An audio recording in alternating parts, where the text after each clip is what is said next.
મૈત્રક વંશના ઇતિહાસની જો આપણે વાત કરીએ તો મૈત્રક વંશના સ્થાપક માનવામાં આવે છે સેનાપતિ ભટ્ટારકને. સેનાપતિ ભટ્ટારક એટલે માનવામાં આવે છે કેમ કે જ્યારે ગુજરાતમાં ગુપ્ત વંશનું શાસન હતું ત્યારે સેનાપતિ ભટ્ટારકે ગુપ્ત વંશના શાસનનો અંત લઈ આવી અને ગુજરાતમાં પ્રથમ સ્વતંત્ર વંશ એટલે કે મૈત્રક વંશની સ્થાપના કરી. તેથી સેનાપતિ ભટ્ટારકને ગુજરાતનો ઇતિહાસ પુરુષ પણ માનવામાં આવે છે. હવે સેનાપતિ ભટ્ટારકને 4 પુત્રો હતા. ધરસેન પ્રથમ, દ્રોણસેન, ધ્રુવસેન પ્રથમ અને ધરભટ્ટ. એમાંથી જે ધરસેન પ્રથમ હતા એના પિતા એટલે કે સેનાપતિ ભટ્ટારકની જેમ એણે પણ સેનાપતિનું બિરુદ ધારણ કર્યું અને ધરસેન પ્રથમના સમયમાં જે વલ્લભી વિદ્યાપીઠ છે એની સ્થાપના કરવામાં આવી. એના પછી એમના ભાઈ આવે છે ગાદી ઉપર જેનું નામ હતું દ્રોણસેન. હવે દ્રોણસેન છે એને એના પિતાની જેમ સેનાપતિનું નહીં પણ એને મહારાજાનું બિરુદ ધારણ કર્યું. દ્રોણસેન પછી એમના ભાઈ આવે છે ધ્રુવસેન પ્રથમ.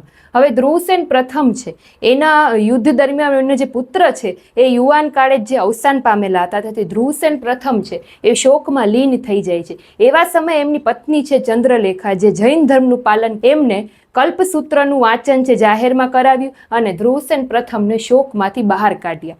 ધ્રુવસેન પ્રથમ પછી એમના ભાઈ આવે છે ધરભટ્ટ. આ ધરભટ્ટ છે એના સમયમાં ગુજરાતમાં સૂર્ય પૂજા છે એ પ્રચલિત થઈ અને ધરભટ્ટને પરમ આદિત્ય ભક્ત પણ કહેવામાં આવે છે. ત્યાર પછી ધરભટ્ટના પુત્ર છે ગૃહસેન. ગૃહસેનના સમયમાં ઈરાનના રાજાના પુત્ર છે ત્યાં આશ્રય લેવા માટે આવ્યા હતા અને ગૃહસેને એમને આશ્રય આપ્યો હતો. તેથી જે ઈરાનના સૈન્ય હતા એની સામે ગૃહસેનને યુદ્ધ કરવું પડ્યું અને એમાં ગૃહસેન છે વીરગતિ પામ્યા હતા. ત્યાર પછી એમના પુત્ર આવે છે ધરસેન બીજા. એમને 2 પુત્ર હોય છે, શિલાદિત્ય પ્રથમ અને ખરગ્ર પ્રથમ.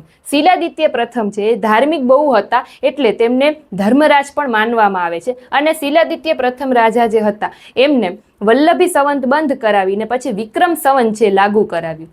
ત્યાર પછી એના જે ધરસેન બીજાના બીજા પુત્ર હતા ખરગ્ર પ્રથમ એમના સમયમાં ઉત્તર ભારતના જે રાજા હતા હર્ષવર્ધન એ દક્ષિણના જે પુલકેશી બીજા હતા એની સાથે નર્મદા પાસે યુદ્ધ કરે છે. હવે ત્યારે ખરગ્ર પ્રથમ શું કરે છે, હર્ષવર્ધનનો સાથ ના આપતા પુલકેશી બીજાનો સાથ આપે છે અને આ વેર છે હર્ષવર્ધન એ મૈત્રક વંશ સાથે રાખે છે. પછી ખરગ્ર પ્રથમને 2 પુત્ર હતા, ધરસેન ત્રીજો અને ધ્રુવસેન બીજો. જ્યારે ધ્રુવસેન બીજા છે એ રાજગાદી ઉપર આવે છે ત્યારે હર્ષવર્ધન છે બદલો લેવા માટે ગુજરાત ઉપર આક્રમણ કરે છે. એમાં શું થાય છે તો કે ધ્રુવસેન બીજાની હાર થાય છે. પરંતુ ધ્રુવસેનની વલ્લભી અને જાહો જલાલી જોઈને હર્ષવર્ધનની પુત્રી છે એને ધ્રુવસેન બીજા સાથે લગ્ન કરાવી દે છે.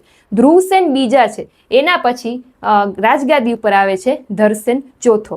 હવે આ બાજુ આપણે જો વાત કરીએ તો શિલાદિત્ય પ્રથમના દેરભટ્ટ અને એના પછી પાછા 3 પુત્ર, શિલાદિત્ય બીજો, ખરગ્ર બીજો અને ધ્રુવસેન ત્રીજો. ત્યાર પછી ધ્રુવસેન બીજાના પુત્ર હતા ધરસેન ચોથો. હવે આ જે ધરસેન ચોથો હતા એમને કોઈ પુત્ર ન હતો એટલે કે તે અપુત્ર હતા અને એ સૌથી પ્રતાપી રાજા છે મૈત્રક વંશના માનવામાં આવતા. તે અપુત્ર હતા પણ તેમને એક પુત્રી હતી જેમનું નામ હતું ભૂપા. આ બાજુ આપણે વાત કરીએ તો રાજ્યાભિષેક પછી બધા જે મૈત્રક વંશના રાજાઓ હતા એ શિલાદિત્ય નામ છે બધા ધારણ કરવા લાગ્યા હતા એટલે કે શિલાદિત્ય બીજો, ત્રીજો, ચોથો, પાંચમો. શિલાદિત્ય પાંચમાના સમયમાં આરબોએ ગુજરાત ઉપર 3 વાર આક્રમણ કરેલું હતું. ત્યાર પછી મૈત્રક વંશના અંતિમ શાસક, છેલ્લા શાસક છે એ શિલાદિત્ય સાતમાને માનવામાં આવે છે જે મૈત્રક વંશના છેલ્લા શાસક કહેવામાં આવે છે અને તેમનું હજી એક બીજું નામ પણ છે. જો કોઈને આવડતું હોય તો કમેન્ટ કરજો. હવે આ શિલાદિત્ય સાતમાની એક પુત્રી હતી અને તે જ સમયે નગરમાં શ્રેષ્ઠી કાકુ કહેવાતા એની પણ એક પુત્રી હતી. હવે 2 પુત્રી વચ્ચે મિત્રતા હતી. હવે નગરના શ્રેષ્ઠી કાકુની જે પુત્રી હતી એમની પાસે રત્નજડિત કાંસકો હતો. હવે જ્યારે શિલાદિત્ય સાતમાની પુત્રી હતી એમને એની ફ્રેન્ડ પાસેથી એક રત્નજડિત કાંસકો જ્યારે માગ્યો ત્યારે એમને ના પાડી દીધી એની પુત્રીએ. હવે શિલાદિત્ય સાતમાએ શું કર્યું કે એમની પુત્રી માટે થઈને નગરના શ્રેષ્ઠી કાકુની પુત્રી પાસેથી એ કાંસકો છે છીનવી લીધો. આ જે વર્તન હતું એ નગરના શ્રેષ્ઠી કાકુને ગમ્યું નહીં અને એમણે આરબોને મૈત્રક વંશ ઉપર આક્રમણ કરવા મોકલ્યું. આરબોનું જ્યારે આક્રમણ થયું ત્યારે શિલાદિત્ય સાતમા મૃત્યુ પામ્યા ત્યારે વલ્લભી વિદ્યાપીઠનો પણ નાશ થયો અને મૈત્રક વંશનો પણ અંત આવ્યો. તો આ હતું આખું મૈત્રક વંશની હિસ્ટ્રી. જો વિડીયો ગમ્યો હોય તો ફટાફટથી લાઈક કરો. Thank you.